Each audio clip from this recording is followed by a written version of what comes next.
కష్టమైన మా జీవితాలను మమ్మల్ని ఆశీర్వదించడానికి మా కోసం సిలువలో శాపగ్రస్తుడిగా మారిన యేసయ్య మీకే స్తోత్రము స్తోత్రము నాయన. మా పాపముల నిమిత్తము సిలువ శిక్షను అనుభవించి మా కోసం సిలువలో మరణించిన యేసయ్య మీకు స్తోత్రము. మాకు దీర్ఘాయువు ఇవ్వడానికి మా కోసం అర్ధాయువులో మరణించిన యేసయ్య మీకు స్తోత్రం. సమాధిని గెలిచి మరణములను విడిచి మృత్యుంజయునిగా 3వ దినాన తిరిగిన యేసయ్య, లేచిన యేసయ్య మీకే వందనాలు, స్తుతులు, స్తోత్రాలు ప్రభా. యేసు రక్తం ద్వారా ప్రతి పాపము నుండి మమ్మల్ని పవిత్రపరుస్తున్నటువంటి దేవా నీకు స్తోత్రములు. యేసు రక్తము ద్వారా మాకు విమోచన కలుగజేసిన దేవా నీకు స్తోత్రములు. యేసు రక్తము ద్వారా మా మనస్సాక్షిని శుద్ధి చేస్తున్న దేవా మీకు స్తోత్రములు. యేసు రక్తము ద్వారా మమ్మల్ని ఉచితముగా నీతిమంతులుగా మార్చిన దేవా మీకు స్తోత్రము. అపవాది శక్తుల పైన మాకు జయమిచ్చిన యేసయ్యా నీకు స్తోత్రం. ప్రతి దినము ప్రభా మమ్మల్ని ఈ విధముగా మంచి సహవాసములో నడిపిస్తున్నటువంటి దేవా నీకే వందనములు, స్తుతులు, స్తోత్రాలు. ఇంతవరకు నాయన బిడ్డల యొక్క విజ్ఞాపన ప్రార్థనలో మమ్మల్ని నడిపించావు. ప్రార్థనలన్నీ నీ సన్నిధికి ధూపములే చేర్చుకున్నావు ప్రభా. నీకే వందనాలు, స్తుతులు, స్తోత్రాలు. పాటల ద్వారా నిన్ను స్తుతించి నన్ను గణపరచడానికి అవకాశం ఇచ్చావు ప్రభా. నీకు వందనాలు, నీకు స్తోత్రాలు. మరి ఈ సమయంలో నీ సేవకుని మా మధ్యకి తీసుకుని వచ్చావు ప్రభా.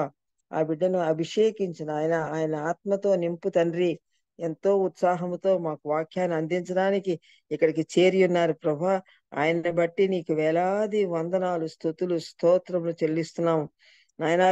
వినబోచున్నటువంటి మా అందరికీ నాయన వినిబుద్ధిని పుట్టించండి, ఆసక్తిని పుట్టించండి. నీ వాక్యమందు నాయన మేము ఎదగాలనేటువంటి ఆ శ్రద్ధను మాకు అనుగ్రహించమని వేడుకుంటున్నాం. ప్రతి ఒక్క బిడ్డ కూడా నాయన వాక్యాన్ని జాగ్రత్తగా విని హృదయంలో భద్రపరుచుకుని దాని ప్రకారము జీవించే భాగ్యము, జ్ఞానం మాకు అనుగ్రహించండి. ఏ బిడ్డకి ఏ వాక్యము అవసరమో ప్రభు నీ వెరిగిన దేవుడు. అటువంటి వాక్యాన్ని మాకు నీ సేవకుని ద్వారా, దైవజన ద్వారా నీవు అందించమని వేడుకొనుచున్నాం ప్రభా. చేరిన ప్రతి ఒక్క బిడ్డని ఆశీర్వదించండి. చేరినైన బిడ్డని త్వరగా తోడుకొని రండి ప్రభా. మరొక్కసారి నాయన నీ దైవ సేవకుని నీ ఆత్మతో నింపి నడిపించమని ప్రార్థన ప్రభుని యేసునామం పెట్టి వేడుకొంచున్నాం తండ్రి. ఆమేన్. ఆమేన్. ఆమేన్. ప్రైజ్ ది లార్డ్ సిస్టర్ గారు. దేవుని నామానికి మహిమ కలుగును గాక. Praise the lord. ఈ రోజు మనకి వాక్యాన్ని అందించబోతున్నటువంటి డాక్టర్ గడ్డం శాంసన్ సుజిత్ అయ్య గారు మనకి సిద్ధంగా ఉన్నారండి. అయ్య గారు మనకి సుపరిచితులేనండి. కొత్త వారి కోసం, సభా మర్యాద కోసం చిరు పరిచయం. డాక్టర్ గడ్డం శాంసన్ సుజిత్ అయ్య గారు మెదడు మరియు వెన్నెముకు సంబంధించిన అనుభవజ్ఞులైన సర్జన్ గారండి. మరియు వేదాంత విద్యను అభ్యసించినటువంటి దేవుని సేవకులు. సిఎంసి నెల్లూరులో ఉన్నత వైద్యాన్ని అభ్యసించి ఆ సంస్థ నందు వైద్యునిగా అనేక సంవత్సరాలు సేవలు అందించారు. విద్యార్థిగాను వైద్యునిగాను డాక్టర్ సుజిత్ అయ్య గారు అనేక అత్యున్నత పురస్కారాలను అందుకున్నారు. వారు ఎసెన్షియల్ ఫీర్ ఆఫ్ ఏ ఫిలిగ్రిమ్ అను గ్రంథం రచించారు. ప్రపంచవ్యాప్తంగా వివిధ ప్రతిష్టాత్మక వైద్య సంస్థల ద్వారా వారు వైద్య సేవలు అందించారు. ప్రస్తుతం డాక్టర్ అయ్య గారు యూనికోపస్ హెల్త్ ఫౌండేషన్ డైరెక్టర్ గాను మరియు youth for truth ministries director గాను సేవలు అందిస్తున్నారు. అయ్య గారిని బలపరిచిన విధానాన్ని బట్టి దేవునికి వందనాలు తెలియజేస్తా ఉన్నాం. వెల్కమ్ టు అయ్య గారు, ప్లీజ్ అండి. ప్రైజ్ లార్డ్ అండి. ప్రైజ్ లార్డ్, అందరికి ప్రైజ్ లార్డ్ అండి. Praise the lord. అయ్య గారండి వినిపిస్తుందా అండి? అయ్య గారండి అయ్య గారు వినిపిస్తుంది డాక్టర్ గారు, ప్లీజ్. అందరికీ దేవుని నామములు శుభములు అండి. దయచేసి నన్ను క్షమించండి, ఎందుకంటే నిన్న రాలేకపోయాను, ఒక ఎమర్జెన్సీ ఆపరేషన్ ఉండడం వల్ల. మరి మనందరం కూడా మరి జీవవాక్యం నుండి, మరి సత్యవాక్యం నుండి మనము ప్రకటన గ్రంథము 2వ అధ్యాయం నుండి కొన్ని వచనాలు చదువుకుందామండి. ప్రకటన గ్రంథము 2వ అధ్యాయము మరి కొన్ని వచనాలు చదువుకొని దేవుని వాక్యంలోకి వెళ్దాం. Book of Revelation chapter 2 starting from versus 1. ఎఫెసులో ఉన్న సంఘపు దూతకు ఇలాగు రాయము: 7 నక్షత్రములను తన కుడి చేత పట్టుకొని 7 దీపస్తంభముల మధ్య సంచరించు వాడు చెప్పు సంగతులేవనగా, నీ క్రియలను, నీ కష్టమును, నీ సహనమును నేను ఎరుగుదును. నీవు దుష్టులను సహింపలేవని, అపోస్తులు కాకయే తాము అపోస్తులమని చెప్పుకునే వారిని పరీక్షించి వారు అబద్ధికులని నీవు కనుగొంటివనియు, నీవు సహనము కలిగి నా నామం నిమిత్తము భారము భరించి అలేలేదనియు నేను ఎరుగుదును. ఆయనను మొదట నీకున్న ప్రేమను నీవు వదిలేతివని నేను నీ మీద తప్పు ఒకటి మోపవలసి ఉన్నది. నీవు నీ స్థితిలో నుండి నీవు ఏ స్థితిలో నుండి పడితివో అది జ్ఞాపకం చేసుకుని మారు మనస్సు పొంది ఆ మొదటి క్రియలను చేయుము. అట్లు చేసి నీవు మారు మనస్సు పొందితేనే సరి. లేని ఎడల నేను నీ యొద్దకు వచ్చి నీ దీపస్తంభమును దాని చోట నుండి తీసివేతును. అయితే ఈ ఒకటి నీలో ఉన్నది, నికోలాయితుల క్రియలు నీవు ద్వేషించుచున్నావు, నేను కూడా వీటిని ద్వేషించుచున్నాను. చెవిగలవాడు ఆత్మ సంగముతో చెప్పుచున్న మాట వినును గాక. జయించువానికి దేవుని పరదేశంలో ఉన్న జీవ వృక్ష ఫలములు భుజింపనెత్తును. Praise lord. చిన్న ప్రార్థన చేసుకో.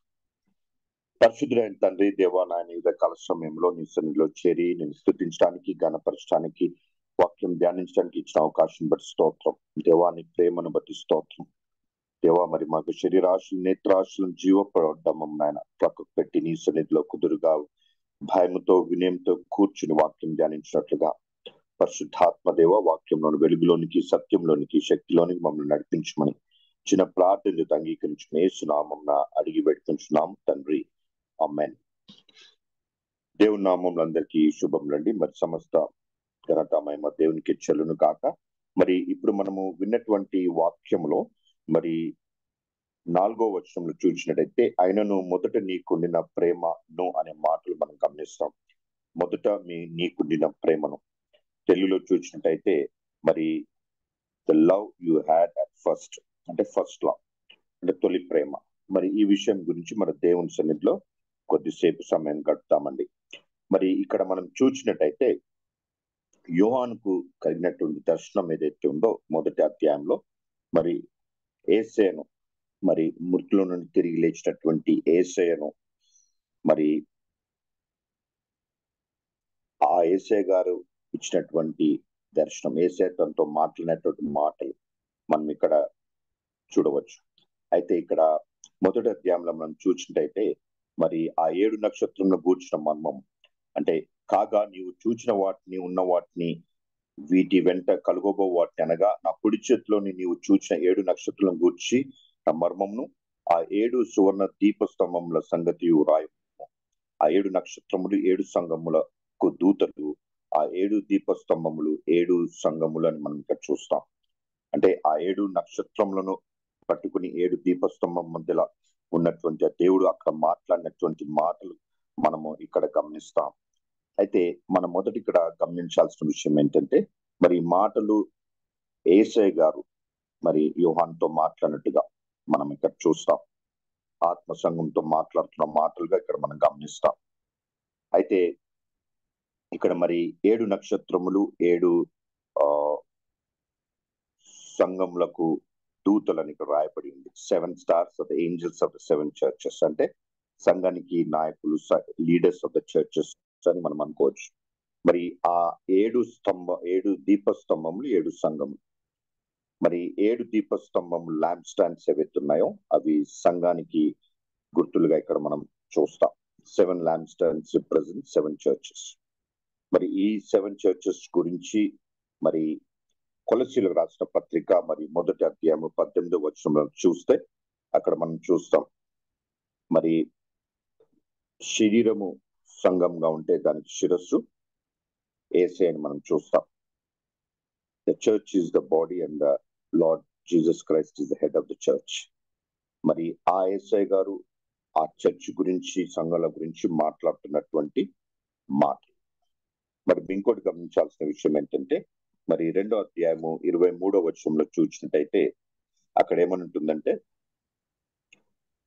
దాని పిల్లలను నిశ్చయముగా చంపెదను, అందువలన అంతరంద్రియములను హృదయములను పరీక్షించువాడని నేనే అని సంఘములన్నీ తెలుసుకొనును అని ఇక్కడ చూస్తాం. అంటే యేసయ్య గారు సంఘం యొక్క పనులను మాత్రమే కాకుండా సంఘము యొక్క హృదయమును, అంటే ఇన్నర్ బ్యూటీ, ఇన్నర్ థాట్స్ ని గమనించేటటువంటి దేవుడు. మరి ఇంగ్లీష్ లో చూసినట్టు ఎక్కడ ఏమంటుందంటే and all the churches will know that I am he who searches mind and heart అని ఉంటుంది.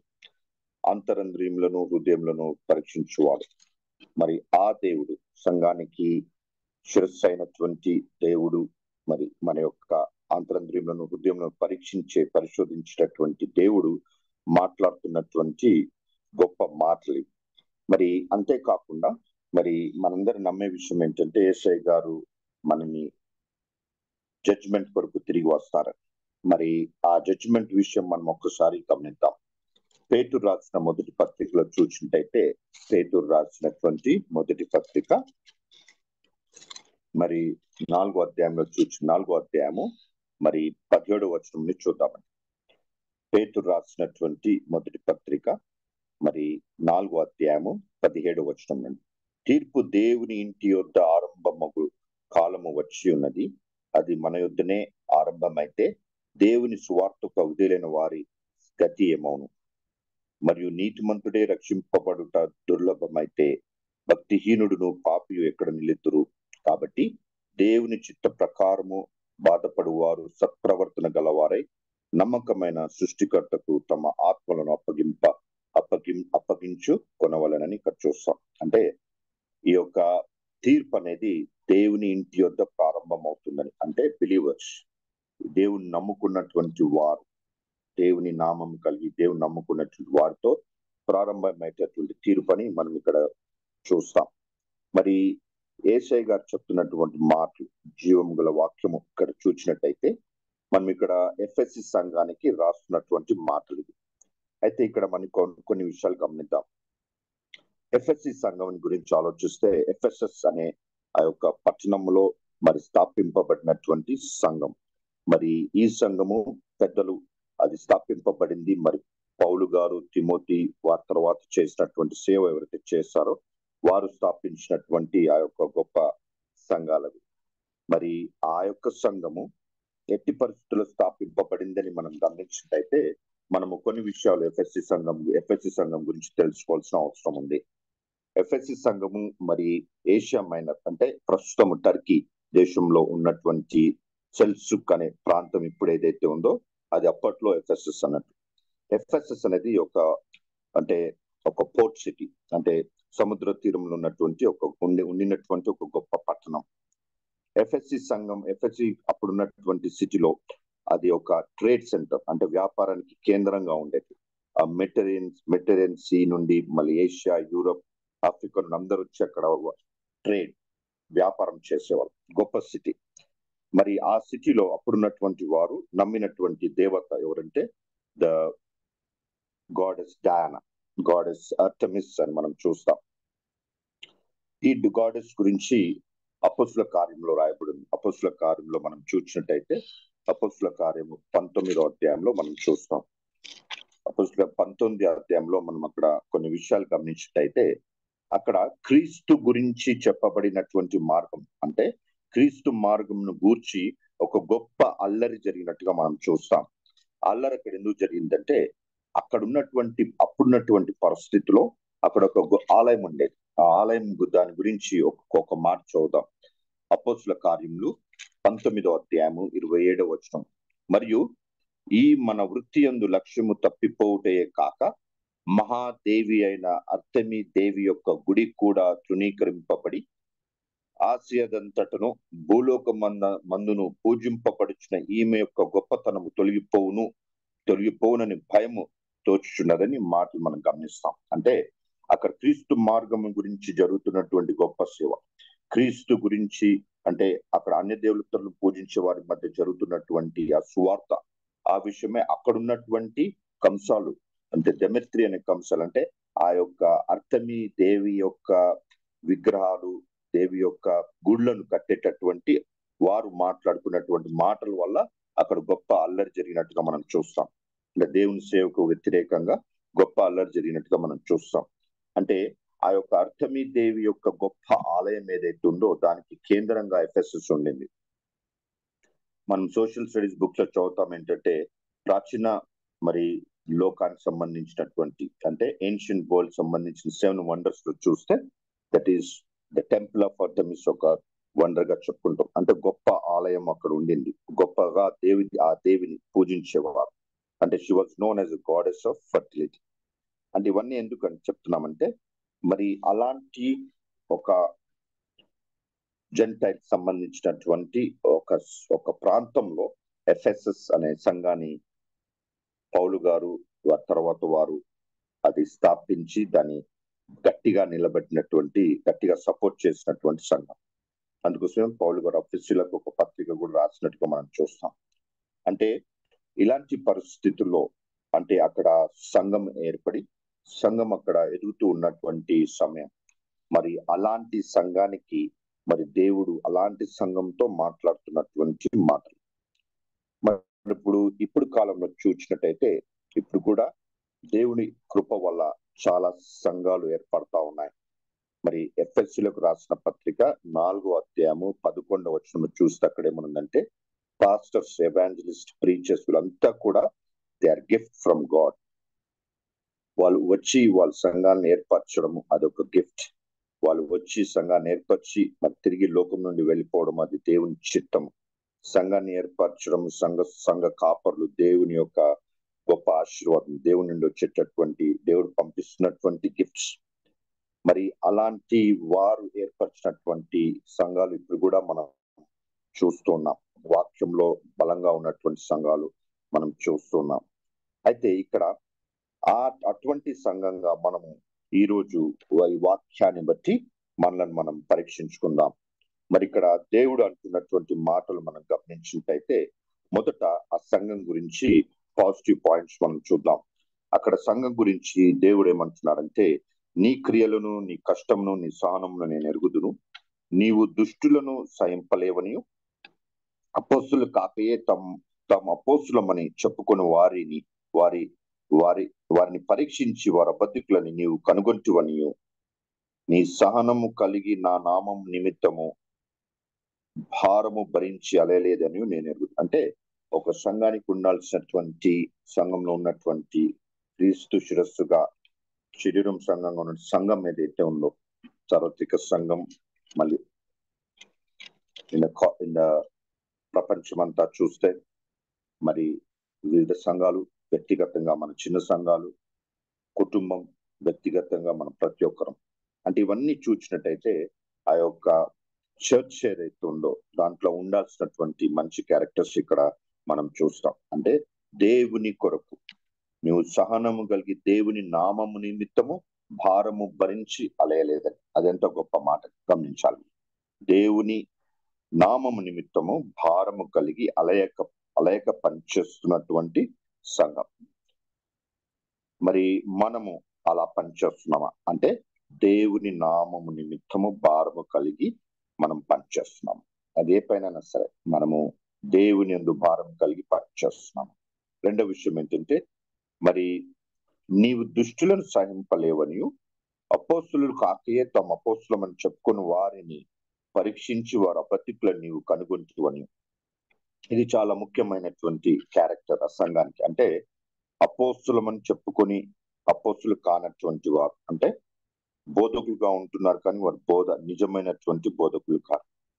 మరి ఇది వారు గమనించి అటువంటి వారిని గుర్తించేటటువంటి ఆ యొక్క క్యారెక్టర్ కలిగినటువంటి సంఘం.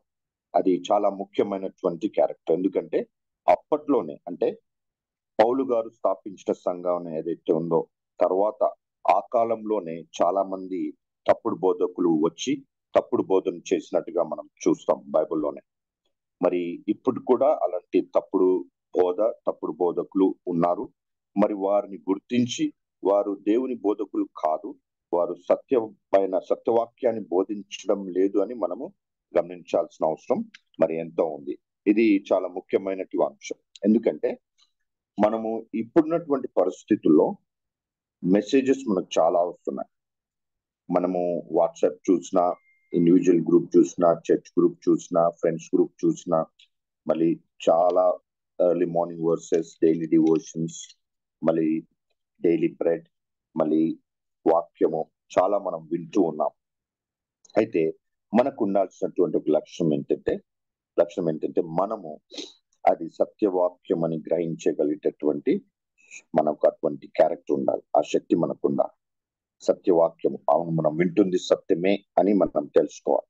అది తెలుసుకోవాలంటే మరి ఒకటి మనం కలిగి ఉండాలి. అదేంటంటే మన అపోస్తుల కార్యంలో 17వ అధ్యాయము 10వ వచనంలో చూసినట్టయితే అక్కడ ఒక బేరియా సంఘం గురించి చూస్తాం. అప్పుడు జరుగుతున్నటువంటి ఆ యొక్క ప్రచారం ఏదైతుందో, వాళ్ళు ఏదైతే కొత్త మాటలు వింటున్నారో, అంటే దేవుని బిడ్డల ద్వారా కొత్త మాటలు పౌలు ద్వారా ఏవైతే పౌలు శీల ద్వారా వింటున్నారో అవన్నీ కరెక్టా కాదా అని వాళ్ళు అక్కడ నీవు అపోస్తుల కార్యములు 17వ అధ్యాయము మరి 10-11 వచనంలో చూసినట్లయితే, వెంటనే సహోదరులు రాత్రి వేళ పౌలును శీలను బేరేకు పంపించి వారు వచ్చి యూదుల సమాజ మందిరంలో ప్రవేశించి, మీరు తెస్సలోనికలో ఉన్న వారి కంటే గనులై ఉండిరి కనుక ఆసక్తితో వాక్యంను అంగీకరించి పౌలును శీలయును చెప్పిన సంగతులు అలాగున ఉన్నవో లేవో అని ప్రతిదినము లేఖనములు పరిశోధించుచు వచ్చి, అంటే పౌలు శీల చెప్పిన మాటలు కరెక్ట్ గా ఉన్నవా లేవా అనే లేఖంలో ప్రతి దినము పరీక్షించినటువంటి వారు ఆ సంఘం. మరి మనం అలాంటి లక్షణం కలిగి ఉండాలి. అది ఇప్పుడున్నటువంటి పరిస్థితిలో చాలా ముఖ్యమైనటువంటి అంశం. ఎందుకంటే చాలా తప్పుడు బోధలు వస్తున్నాయి, తప్పుడు మాటలు, అంటే జీవవాక్యాన్ని తప్పుగా మెసేజెస్ తప్పుగా అంటే బోధించడం అలాంటివి మనం వింటున్నాం. అది కరెక్ట్ గా లేదా మనకు తెలియాలంటే మన సంఘ పెద్దలను అడగాలి, సంఘ కాపరిని అడగాలి, లేక మనము వాక్యంలో ఉన్నటువంటి వేరే సంఘం ఎలాగైతే వాక్యాన్ని ప్రతిదినము పరీక్షించి మరి వాళ్ళు చెప్తుంది కరెక్ట్ లాగా చూశారో అది అలాంటి లక్షణం మనం కలిగి ఉండాలి. ఎందుకంటే సత్యవాక్యము సత్యం, ఇంకా సత్యం కంటే ఇంకోటి ఆల్టర్నేటివ్ లోకంలో లేదు. మరి అది మనం కలిగి ఉన్నామా లేదా అని మనం పరీక్షించుకోవాలి. ఎందుకంటే ఇప్పుడున్నటువంటి పరిస్థితుల్లో అవి చాలా జరుగుతున్నాయి. మరి అలాగే మళ్ళీ 6వ వచనంలో చూస్తే దేవుడు ఇంకో దాన్ని మెచ్చుకుంటున్నారు ఈ సంఘంలో, ఎఫ్ఎస్సి సంఘంలో. అదేంటంటే నికోలాయితుల క్రియలు నీవు ద్వేషించున్నావు, నేను కూడా వాటిని ద్వేషించుచున్నాను. అంటే మరి ఏ దేవుడు ద్వేషించేదాన్ని మనం కూడా ద్వేషించాలి. అంటే ఇది చాలా ముఖ్యమైనటువంటి అంశం. దేవుడు ద్వేషించేదాన్ని మనం కూడా ద్వేషించాలి. ఇది సంఘానికి ఉన్నటువంటి ఒక లక్షణంగా మనం చూస్తాం. అంటే అప్పుడున్నటువంటి పరిస్థితుల్లో ఆల్రెడీ సాతాను వివిధమైనటువంటి విధానాల ద్వారా తప్పుడు బోధను ఆల్రెడీ సంఘానికి ఇంట్రడ్యూస్ చేసిండు. మరి అలాగే సాతాను ఏదైతే కుర్చీతో సర్పంలాగా సంఘాల్లోకి చేరి ఆ తప్పుడు బోధను ప్రవేశపెట్టారో ఆ తప్పుడు బోధను అంగీకరించి మరి సత్యవాక్యానికి దూరమైనటువంటి వారు చాలా మంది ఉన్నారు. మరి అలాంటి వాళ్ళల్లో ఇక్కడ మనము ప్రకటన గ్రంథంలో కొన్ని మాటలు వింటాం. ఒకటి నికోలాయితుల క్రియలు. అంటే వీటి గురించి మనం చూసినట్లయితే వాటి గురించి ఏమని రాయబడిందంటే నికోలాయితులు కాంకరర్స్ ఆఫ్ పీపుల్ అని ఉంది. నికోలాయితులు అంటే వారు ప్రజల యొక్క మనసులను ఏలుతూ ఉంటారు. అంటే ఎలా అంటే వారు వాక్యాన్నే విభిన్నంగా చెప్పి ప్రజలకు మనసులను ఏలుతా ఉంటారు, ఏలి వారి తప్పుదారులు పట్టిస్తూ ఉంటారు. మరి అలాగే మరి నా 14వ వచనంలో చూసినట్టయితే ఇంకొక మాట చూస్తాం. అక్కడేమని ఉందంటే 14వ వచనంలో బిలాము బోధ అనే మాట వింటాం. అంటే అక్కడ కూడా ఏమో జరుగుతుందంటే బిలాము బోధ అంటే the way of teaching of బాలాం అంటారు. అంటే ఆ యొక్క బిలాము బోధ గురించి మనం అక్కడ విన్నట్టే అది కూడా తప్పుడు మార్గం. బిలాము బోధ గురించి అక్కడ చూసినట్టయితే అక్కడ ఏమనుంటుందంటే బిలాము బోధ ఎట్లుంటుందంటే విగ్రహములకు బలిచ్చిన వాటిని తినునట్లు, జారత్వము చేయునట్లు, అలాంటి లక్షణాలు కలిగి అలాంటి బోధను దేవుని సంఘంలో ప్రవేశింపజేసేటటువంటి పద్ధతులు బిలాము బోధ, ఇంగ్లీష్ లో అయితే టీచింగ్ ఆఫ్ బాలాం అని ఉంటుంది. ఇవన్నీ కూడా అప్పుడే జరిగినట్టుగా మనం చూస్తాం. అంటే అవన్నీ దేవుడు ద్వేషించేటటువంటి విషయాలు. అయితే ఈ ఎఫెసు సంఘం కూడా ఆ విషయాలు ద్వేషించినట్టుగా మనం చూస్తాం. మరి బైబిల్లో మనం చూసినట్టయితే యోసేపు జీవితంలో అదే చేశాడు. దేవునికి వ్యతిరేకంగా పాపం చేయకూడదని, అంటే దేవుడు ఏదైతే ద్వేషించాడో యోసేపు అది ద్వేషించాడు. మరి మన జీవితాల్లో ఎలా ఉన్నాయి? ఇది మనం సంఘంగా ఇది ఒక మొదటి ప్రశ్నగా తీసుకుందాం. మరి మనము దేవుని నామము కొరకు, దేవుని నామము నిమిత్తము భారము కలిగి ఉన్నామా? బలంగా పనిచేస్తున్నామా? అలేక పనిచేస్తున్నామా? మొదటి ప్రశ్న. రెండో ప్రశ్న ఏంటంటే, మరి దేవుడు ద్వేషించేది మనం ద్వేషిస్తున్నాం. మరి తప్పుడు బోధలు చెప్పేవారిని తప్పుడు బోధకులుగా గుర్తిస్తున్నామా? ఇది రెండో ప్రశ్న. ఎందుకంటే ఇప్పుడున్నటువంటి పరిస్థితుల్లో టైం ఎంత ఫాస్ట్ గా మారుతుందంటే, ఒకటి తప్పుడు బోధలు చాలా వస్తున్నాయి. ఎంతగా వస్తున్నాయంటే, మనం కృపాకాలంలో ఉన్నాము కాబట్టి ప్రార్థన కూడా చేయాల్సిన అవసరం లేదు అనేటటువంటి సంఘాలు ఉన్నాయి. దేవుడు నేర్పించినటువంటి, యేసయ్య గారు నేర్పించిన ప్రార్థన మనకు అవసరం లేదు, ఎందుకంటే మనం కృపాకాలంలో ఉన్నాం కాబట్టి అనే సంఘాలు ఉన్నాయి. సాతాన్ను పూజించేటటువంటి సంఘాలు ఉన్నాయి. మన క్రైస్తవం కాబట్టి మనకి ఎటువంటి కష్టాలు రాకూడదు, రావు అనే సిద్ధాంతం పైనే ఉన్నటువంటి సంఘాలు ఉన్నాయి. మరి ఇవన్నీ కూడా సత్యవాక్యానికి విరుద్ధంగా ఉన్నటువంటి విషయాలని మనము గ్రహించాలి. ఎంతగా గ్రహించి మనము దేవుని వాక్యం వైపు నిలబడతామో అంతగా మనము దీపస్తంభాలుగా మన స్తంభాలు మన మన సంఘాలు ఉంటాయి. ఎందుకంటే దేవుడు మనల్ని వెలుగుగా ఉంచాడు, సంఘాలని లోకంలో వెలుగుగా ఉంచాడు. ఇక్కడ సంఘాలను కూడా దీపస్తంభంతో పోలుస్తూ ఉన్నాం. అంటే అలాంటి సంఘాలుగా ఉండాలి అంటే ఇవన్నీ కూడా మనము గుర్తించాల్సినటువంటి అవసరం ఎంతగానో ఉంది. ఒక చిన్న ఎగ్జాంపుల్ చెప్పాలి అంటే, ఇప్పుడు ఎంతగా తప్పుడు బోధలు వస్తున్నాయంటే, ఇప్పుడున్నటువంటి టెక్నాలజీ ఏదైతే బాగా అడ్వాన్స్డ్ గా అయిపోయిందో, ఇప్పుడు artificial intelligence, AI and machine learning అని వస్తున్నాయి. దీంతో ఎలా చేయొచ్చు అంటే, ఎంతవరకు చేయొచ్చు అంటే, చిన్న ఉదాహరణ, ఇప్పుడు నాది ఒక వీడియో తీసి ఆ వీడియోని ఎక్కడన్నా పెట్టొచ్చు. నన్ను ఒక వీడియో తీసి ఆ వీడియోని ఎక్కడన్నా పెట్టొచ్చు. ఎక్కడనంటే నేనే విరాట్ కోహ్లీ లాగా క్రికెట్ ఆడుతున్నట్టు, లేక నేనే ప్రధానమంత్రిగా ప్రసంగం చేస్తున్నట్టు, నేనే ఒక పెద్ద మీటింగ్ లో కూర్చొని ఉన్నట్టు చూపించేటటువంటి టెక్నాలజీ వచ్చింది. అంటే అంతగా ఫాల్స్, ఫేక్ థింగ్స్ అనేది వస్తూ ఉన్నాయి. వీడియోస్ లో కూడా అంతగా ఫేక్ థింగ్స్ వస్తున్నాయి. మరి ప్రపంచమే ఒక ఫేక్ ప్రపంచంగా మారుతున్నటువంటి ఈ సమయాల్లో, ఇంకా రానున్న సమయంలో ఇంకా ఇంకా బలంగా, ఇంకా ఇంటెన్స్ గా ఉండబోతుంది.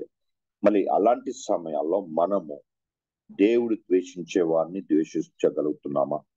లేక మళ్ళీ దేవుని భారం కలిగి మరి ఆయన కొరకు పనిచేస్తున్నటువంటి మనము మరి ఆ తప్పుడు బోధలు, మరి ఇంకో మాట ఉంది కదా ఇక్కడ, దుష్టులను సహింపకుండా ఉంటున్నామా?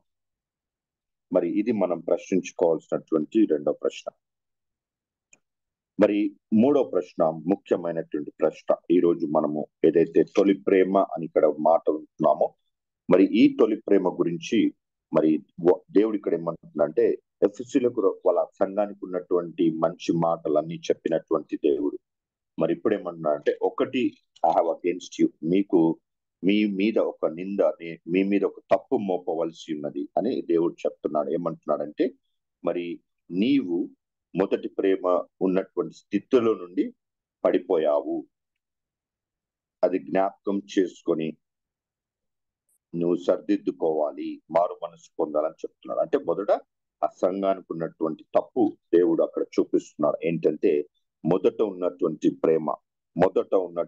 ప్రేమ, ఆ లెవెల్ ఏదైతే ఉందో, తొలి ప్రేమ, intensity of the first love ఏదైతే ఉందో అది నువ్వు కోల్పోయావు. అక్కడ నుండి నువ్వు జారి ఆ స్థితిలో నుండి పడిపోయావు అని చెప్తున్నాడు.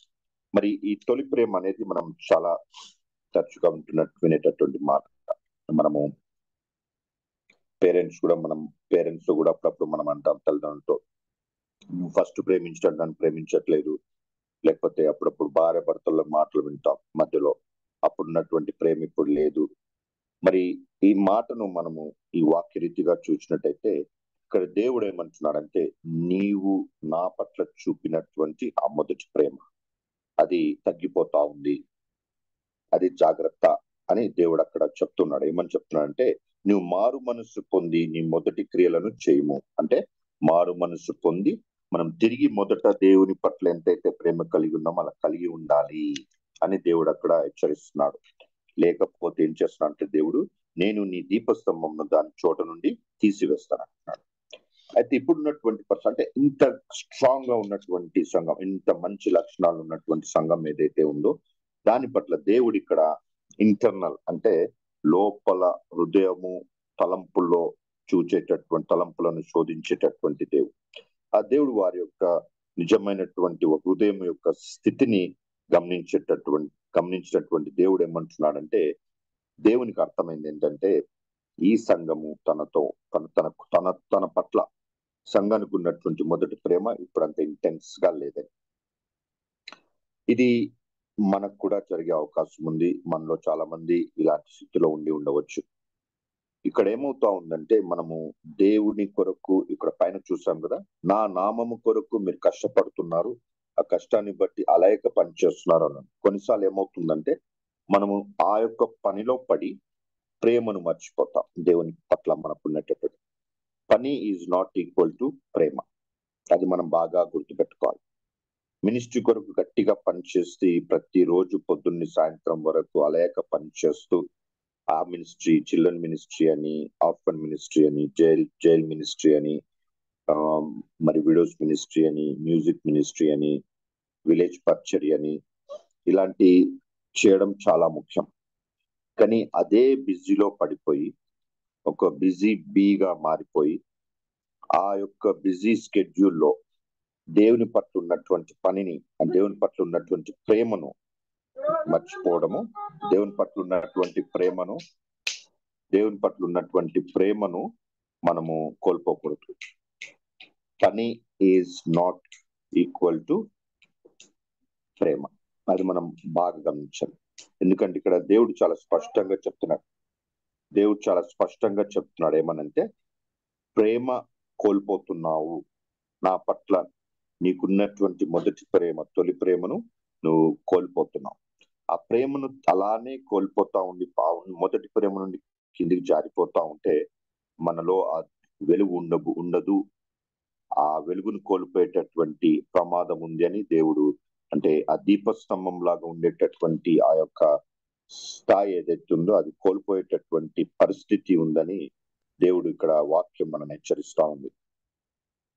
ఇది చాలా ముఖ్యమైనటువంటి అంశం. మనము బైబిల్లో చూసినట్టయితే మరి అబ్రహాము జీవితాన్ని మనం గమనించినప్పుడు, అబ్రహాము గారు మరి దేవుడు చెప్పినట్టు తన సొంత దేశాన్ని, సొంత మనుషులను అన్నిటిని వదిలేసి దేవుడు ఎక్కడికి వెళ్ళమంటే అక్కడ వెళ్ళాడు, ఎక్కడ ఉండమంటే అక్కడ ఉన్నాడు. దేవుడు తను ఎంతగానో పరీక్షించాడు.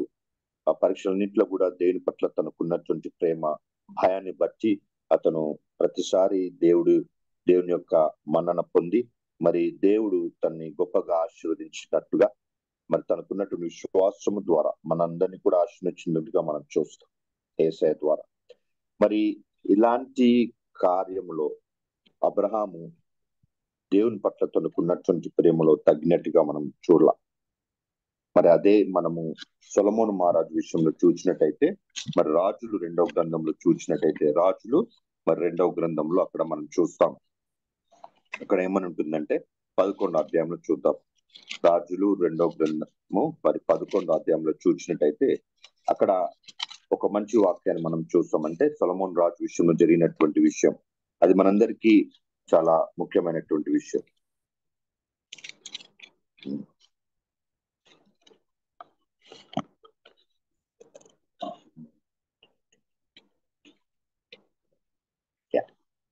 రాజుల మొదటి గ్రంథము 11వ అధ్యాయము మరి 9వ వచనం చూద్దాం. ఇశ్రాయేలు దేవుడైన యెహోవా అతనికి 2 మార్లు ప్రత్యక్షమై, నీవు ఇతర దేవతలను వెంబడింపవలదని అతనికి ఆజ్ఞాపించినను సొలొమోను హృదయము ఆయన యొద్ద నుండి తొలగిపోయెను. యెహోవా తనకిచ్చిన ఆజ్ఞను అతడు గైకొనపోగా యెహోవా అతని మీద కోపగించి అని మనం చూస్తాం. దానిని బట్టి రాజ్యాన్ని నీకుండకుండా నిశ్చయముగా తీసివేతునని అక్కడ తర్వాత దేవుడు చెప్పినట్టుగా మనం చూస్తాం. అంటే సొలొమోను రాజు దేవుడు సొలొమోను మహారాజు ఎంతగా ఆశీర్వదించడం మనందరికి తెలుసు. దావీదు చెప్పిన మాటలు విన్నటువంటి సొలొమోను మహారాజు మరి దేవుని యొక్క మన్ననను అంటే ఆశీర్వాదాన్ని పొందినటువంటి సొలొమోను మహారాజు. అంటే తనకు ముందు తను ఉన్నప్పుడు తన తర్వాత అంతటి జ్ఞాని ఉండడని దేవుని వాక్యం చాలా స్పష్టంగా చెప్తాం.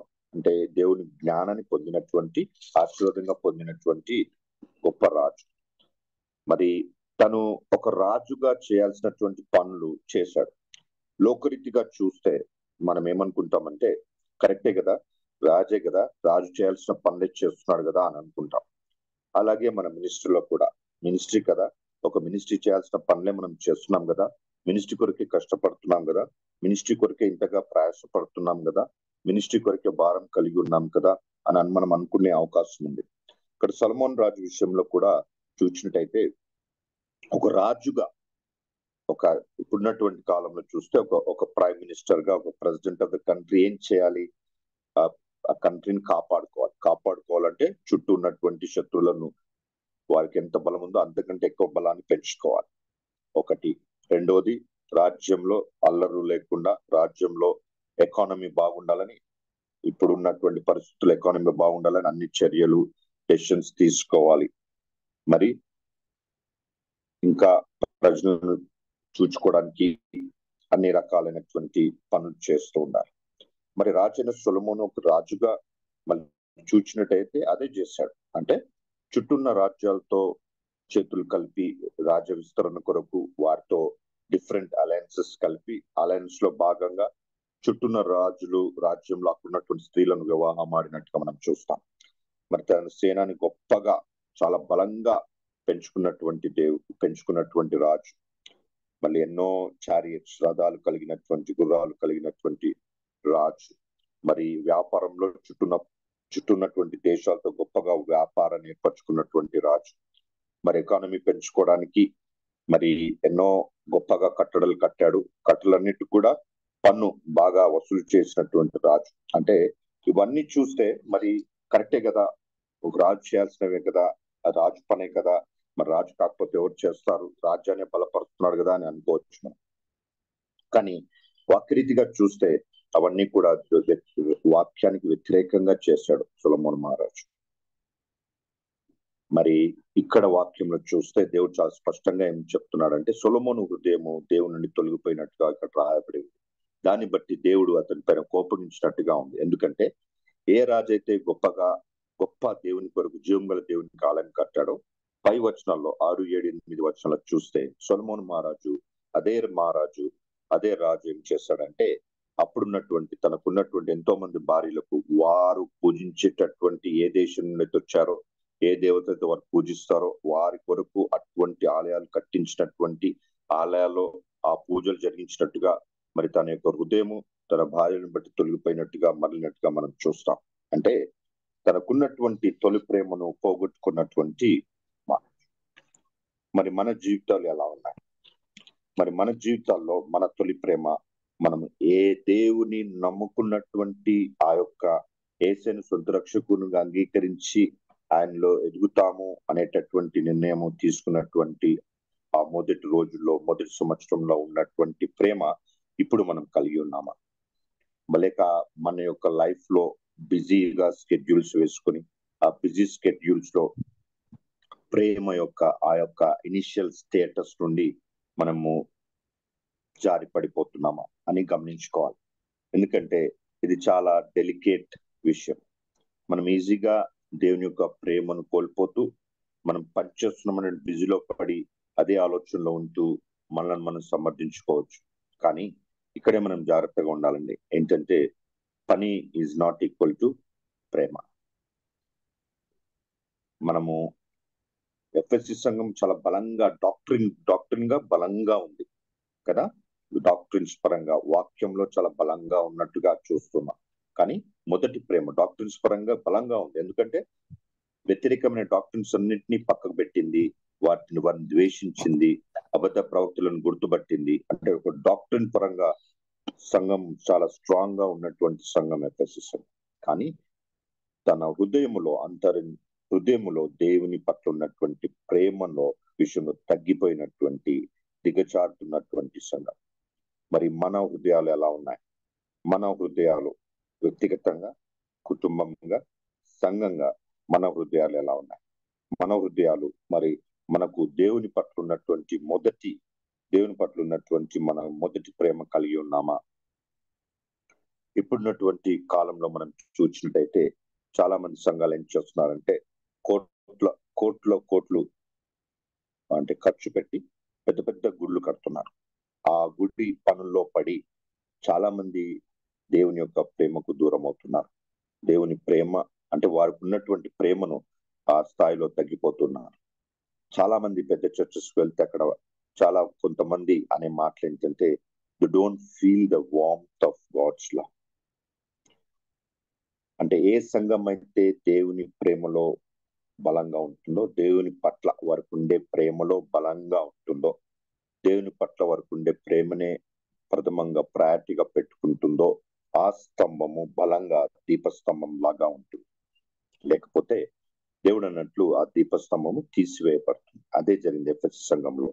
అంత గొప్ప పట్టణం ఇప్పుడు అక్కడ లేదు. అంత గొప్ప లైట్ ఒక ల్యాంప్ స్టాండ్ లాగా దీపస్తంభం లాగా ఉండేటటువంటి సంఘం కూడా ఇప్పుడు అక్కడ లేదు. సంఘాలు ఉన్నాయి కానీ అంత గొప్ప సంఘము ఇప్పుడు లేదు. మరి మనం ఎలా ఉన్నామో మనల్ని మనం పరీక్షించుకుందాం. మరి మూడో విషయం గమనిద్దాం. మూడో విషయం అక్కడ రాయబడింది ఏంటంటే మనం ఈ విషయం నుండి అంటే మనం ఉన్నటువంటి స్థాయి నుండి మనం దిద్దుకొని మనము వీ షుడ్ బికమ్ మనం అక్కడ మారాలి అని ఉంది. మన స్థాయి మన స్టేటస్ మారాలి అని మనం చూస్తాం. అక్కడ వాక్యంలో చూచుంటైతే మరి ఏడవ వచనంలో చెవిగలవాడు ఆత్మ సంఘములతో చెప్పుచున్న మాట వినును గాక జయించు వానికి అని ఉంటుంది. అంటే మనం మనం ఏ ఏరియాలో అయితే వీక్ గా ఉన్నామో అవి మనం జయించాలి. అంటే ఈ లోకాన్ని మనం జయించాలి. మనం లోకంలో ఉన్నాము కానీ లోక సంబంధం కాదు అని దేవుని వాక్యం చాలా స్పష్టంగా చెప్తాము. మళ్ళీ లోకంతో వేర్పరచబడిన మనము జయించిన వారంగా ఉండాలి. మనం జయించిన వారంగా ఉండాలంటే మనకు కావాల్సింది ఏంటంటే విశ్వాసం, దేవుని యందు విశ్వాసం, సత్యవాక్యంలో విశ్వాసం, మరి యేసయ్యే దేవుని కుమారుడు అనేటటువంటి విశ్వాసము మనం కలిగి ఉండాలని మరి యోహాను రాసిన మొదటి పత్రిక 5వ అధ్యాయంలో మనం చూస్తాం. యోహాను రాసిన మొదటి పత్రిక 5వ అధ్యాయం మరి 3వ వచనం చూస్తే ఏమనుందంటే మనం ఆయన ఆజ్ఞలు గైకొనుటయే దేవుని ప్రేమించుట, ఆయన ఆజ్ఞలు భారమైనవి కావు. దేవుని ప్రేమించుట, ఆయన ఆజ్ఞలు గైకొనాలి. ఏ ప్రేమ కోల్పోతున్నామో ఆ ప్రేమ తిరిగి పొందాలంటే ఆయన ఆజ్ఞలు గైకొనుటయే దేవుని ప్రేమించుట. దేవుని మూలంగా పుట్టిన వారందరూ లోకమును జయింతురు. లోకమును జయించిన విజయము మన విశ్వాసమే. యేసు దేవుని కుమారుడని నమ్మువాడు తప్ప లోకమును జయించువాడు మరి ఎవడు అని మనం చూస్తాం. దేవుని యందు ప్రియమైనటువంటి వారలారా, మరి మూడో ప్రశ్న ఏంటంటే మనము ఈ లోకంలో జయించిన వారంగా ఉన్నామా? దేవుని యందు తిరిగి జయించిన వారమైతే ఈ లోకాన్ని జయించిన వారంగా ఉన్నామా? లోకాన్ని మన విశ్వాసాన్ని బట్టే జయించగలుగుతాం. యేసయ్య దేవుని కుమారుడు అనేటటువంటి విశ్వాసం కలిగి ఉంటేనే మనం జయించగలుగుతాం. దేవుని కొరకు ఆయన పట్ల మనకు ఉండేటటువంటి ప్రేమను దేవుని ప్రేమిస్తేనే అని ఎలా అంటే ఆయన ఆజ్ఞలు గాయకొనుట ద్వారా, అంటే తిరిగి మన వాక్యమే. మరి మన జీవితాలు ఎలా ఉన్నాయి? మనము జయించిన వారుగా ఉన్నామా అని పరీక్షించుకుందాం.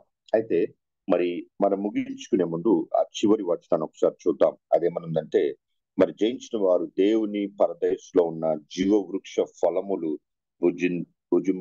భుజింపనిత్తును అని ఉంది. ఇది ఒకసారి మనం గమనిద్దాం.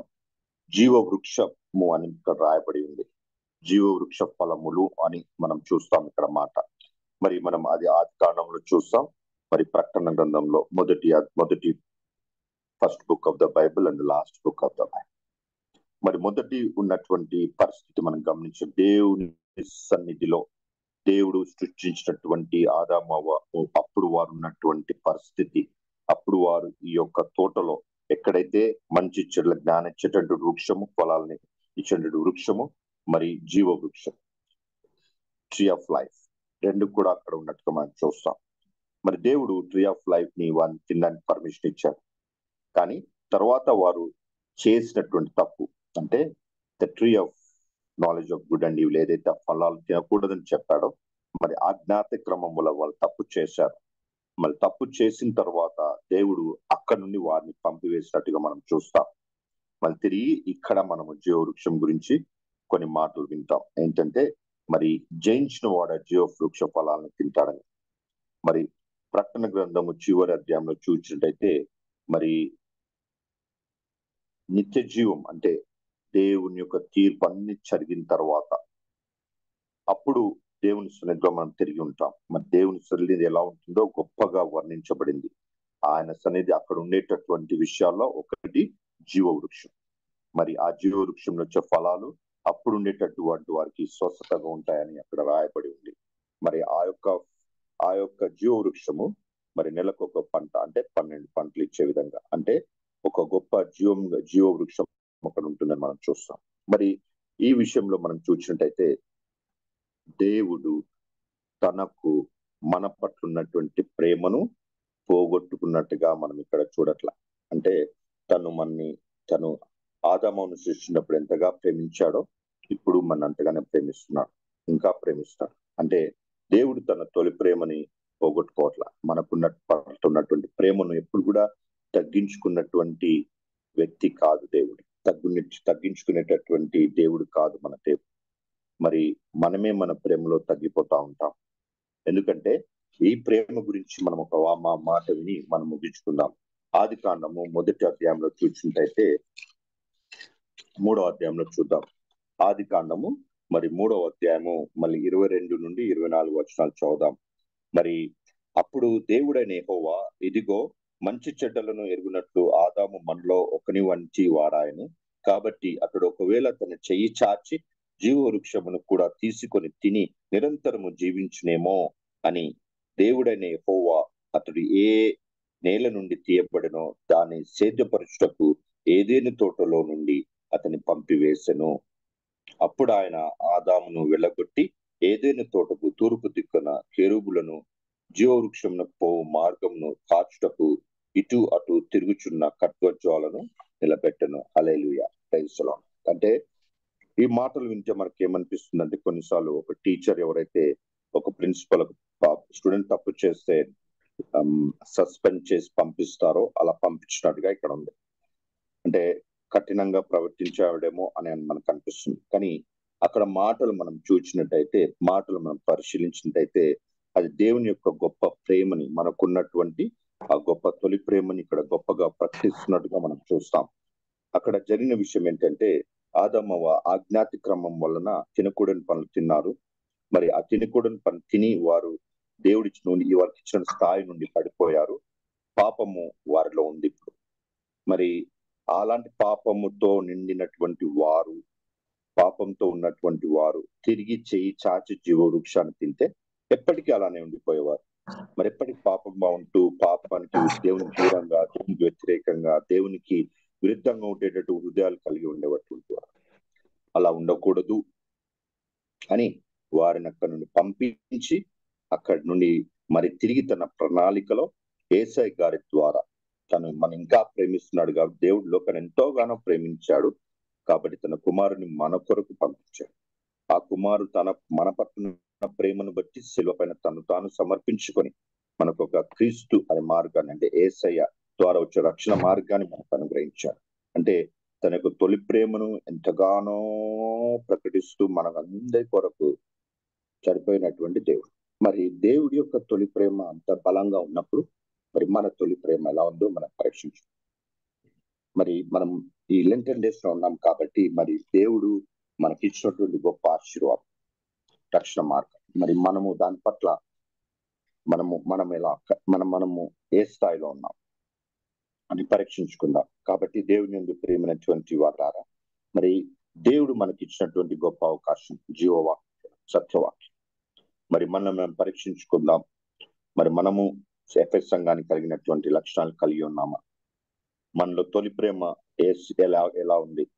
తొలి ప్రేమలో మనం తగ్గిపోతున్నామా? మనం లోకాన్ని జయించిన వారుగా ఉన్నామా యేసయ్యలో? మరి మనము అలా చేస్తే దేవుడు గొప్ప ఆశీర్వాదం, అంటే తిరిగి జీవజల పొలాలని తినేటటువంటి ఆశీర్వాదం, అంటే తనతో ఉండేటటువంటి ఆశీర్వాదం. మరి అలాంటి ఆశీర్వాదం అందరం కూడా పొందుకోవాలని పరిశుద్ధాత్మ దేవుడు మనందరినీ ప్రతిదినం ఇంకా బలపరుస్తూ దేవుని వాక్యంలో ఇంకా బలంగా మనల్ని ఉంచాలని సమస్త ఘనత మహిమ దేవునికి చెల్లిస్తూ ఒక చిన్న ప్రార్థనతో ముగించుకున్నామని. Praise the lord. పరిశుద్ధుడైన తండ్రి దేవా, నాయన ఉదయకాల సమయంలో దేవా మీరు మాతో కూడా మాట్లాడడానికి స్తోత్రం నాయన. అవును నాయన, మరి మీకున్నటువంటి మా బిజీ స్కెడ్యూల్స్ లో మిమ్మల్ని మర్చిపోతూ ఉన్నాం. అప్పుడప్పుడు మీకున్నటువంటి మీ పట్ల మాకు ఉండేటటువంటి ప్రేమలో ఆ యొక్క స్థాయి ఏదైతే ఉండాలో దాంట్లో మేము తగ్గిపోతున్నాం. దేవా మరి మమ్మల్ని మేము దిద్దుకొని మారు మనసు పొంది మరి నీ వైపు తిరిగి దేవా లోకాన్ని జయించిన వారుగా మీతో ఉండేటటువంటి గొప్ప ఆశీర్వాదం మేము పొందుకునే విధంగా మమ్మల్ని అందరినీ మా ఆత్మల్ని ఎందుకు బలపరచమని స్థిరపరచమని ఉదయకాల కూడికను మెండుగా ఆశీర్వదించమని చిన్న ప్రార్థనతో అంగీకరించి యేసు నామం నడిగి వేడుకొంచున్నాం తండ్రి. ఆమేన్ ఆమేన్ ఆమేన్ ఆమేన్. ప్రైజ్ లార్డ్ అయ్య గారు, దేవుని నామానికి మహిమ కలుగును గాక. ఈరోజు దేవుడు మాట్లాడిన విధానాన్ని బట్టి మేము హెచ్చరించబడ్డాం. నూతనంగా ఆత్మీయ మన తరపున అయ్యగారికి ప్రత్యేక వందనాలు తెలియజేస్తా ఉన్నాం. మధ్య ఉన్నటువంటి రాబర్ట్ జేమ్స్ అయ్య గారు ముగింపు ప్రార్థన, పరలోక ప్రార్థన ఆశీర్వాదం ఇస్తారు. అయ్యగారు ప్లీజ్ అండి.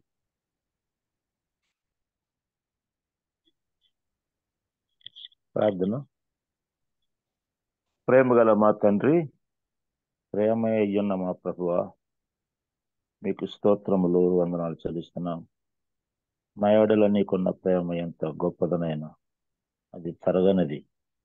ఈ రోజు వరకు కూడా ఇక ముందు కూడా అటువంటి ప్రేమతో మమ్మల్ని ప్రేమిస్తూనే ఉన్నాను. నువ్వు ప్రేమించిన వారిని అంతము వరకు ప్రేమించేవారు కూడా వాక్యం చదివిస్తున్నది. ఈరోజు నీ సేవకుని మా కొరకు ఏర్పరచుకుని బహు ఐపసి సంఘమును గురించి ప్రకటన గ్రంథములో ఆ సంఘమును పరీక్షించినప్పుడు ఆ సంఘములో ఉన్న ఎన్నో మంచి లక్షణాలు, మంచి విషయాల గురించి ప్రభువాను మీరు ప్రశంసించున్నారు తండ్రి. ప్రభువానికి స్తోత్రం తెలుస్తున్నాం. అయితే దేవా, వారు మొదటి ప్రేమను విడిచిపెట్టారని ఒక తప్పును వారి మీద మోపుచూ ఉన్నావు తండ్రి. కొన్నిసార్లు మేము కూడా అదే పరిస్థితిలో ఉన్నాము. మొదట మీ ఏడలో మాకుండిన ప్రేమ తగ్గిపోతూ ఉన్నది. సేవ అనే పేరున నీ పనికి చేస్తున్నాం కదా అనే ఉద్దేశంతో మందిర పనులు, సువార్త పనులు మునిగిపోయి నీతో గడపవలసిన సమయమును గడపక నీ వాక్యమునకు, ప్రార్థనకు, నీతో గడుపుట కొరకైన ఆ సమయము తండ్రి దొంగలించి దేవ అపవాది యొక్క నడిపింపుకి వెళ్ళిపోయి నీకు నుండి దూరం అయిపోయే పరిస్థితి కొన్నిసార్లు మాలో కనబడుతున్నది. దేవ మమ్మలను క్షమించమనైనా మా తప్పిదములను గ్రహించిన వారమై ఓ దేవ తండ్రి నీతో నీ ప్రేమను పొందుకొని తిరిగి నీ ప్రేమించే వారముగా మమ్మల్ని చేయమని ప్రార్థిస్తున్నాం. దేవా, ఈరోజు మాతో తేటగా మాట్లాడి ఉన్నందుకై నీకు వందనాలు ప్రభువా. నాయన స్తోత్రము తెలుస్తున్నాం. ఈ ప్రాతకాల ప్రార్థన కూడికల ద్వారా దైవ సేవకులను ఏ రోజుకు ఆ రోజు మీరు సిద్ధపరుస్తూ మమ్మల్ని హెచ్చరిస్తున్నందుకై నీకే వందనాలు, స్తోత్రాలు తెలుస్తున్నాం తండ్రి. దయగల ప్రభువా నీకు వందనాలు. మంచి దేవ నీకు స్తోత్రం తెలుస్తున్నాం. ఈరోజు పాల్గొనిన ప్రతి ఒక్కరిని మీరు దయతో కనుకరించి నన్ను అందరిని కూడా కనుకరించిన నీ ప్రేమలో, నీ మార్గములో, నీ ఇష్టముగా జీవించుటకు సహాయం చేయండి.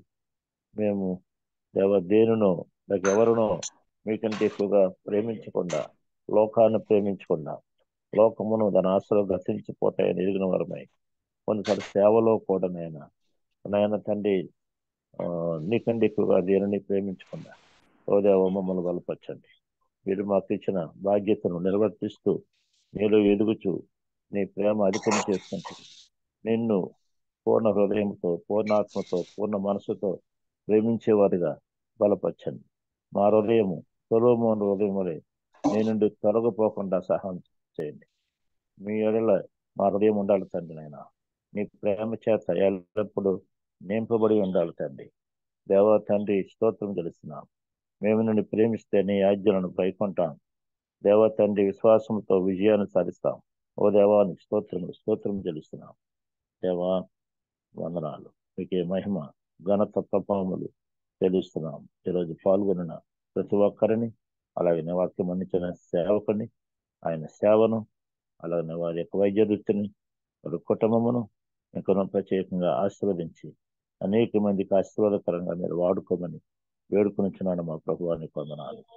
నిన్నటి దినమును తండ్రి, ఇదిగో నీ ప్రియ కుమార్తె, నీ సేవకురాలు రూపా సిస్టర్ గారి యొక్క బర్త్డే దేవాన్ని ప్రత్యేకంగా మీరు ఆశీర్వదించి ఉన్నావు. ఇంకొన్నో బలపరిచి ఆశీర్వదించండి. అలాగే నేను నిన్నటి దినమున వారి యొక్క మేనేజర్ అని కూడా మేము తెలుసుకుని ఉన్నాం.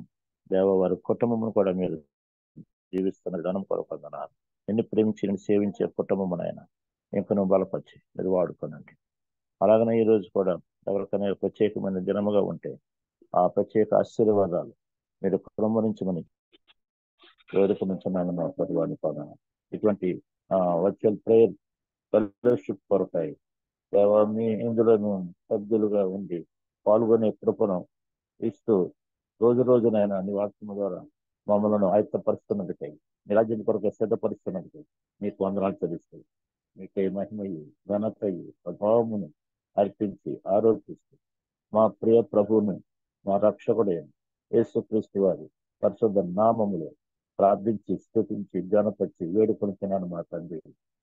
ఆమేన్. ఆమేన్. పరలోకమందున్న మా తండ్రి, నీ నామం పరిశుద్ధపరచుకొనుగాక, నీ రాజ్యము వచ్చునుగాక, నీ చిత్తము పరలోకమందు నెరవేరుతున్నట్లు భూమి మీద నెరవేరునుగాక. మాకు కావలసిన అనుదిన ఆహారం నేడు మాకు దయచేయండి. మా ఎడల అపరాధము చేసిన వారిని మేము క్షమించి ఉన్న ప్రకారం మా అపరాధమును క్షమించు. మమ్మలను సోదరులను చేత వీడి నుండి తప్పించు. ఎందుకంటే రాజ్యము, శక్తియు, మహిమయు నిరంతరము నీవి అయ్యనవు మా తండ్రి. ఆమేన్.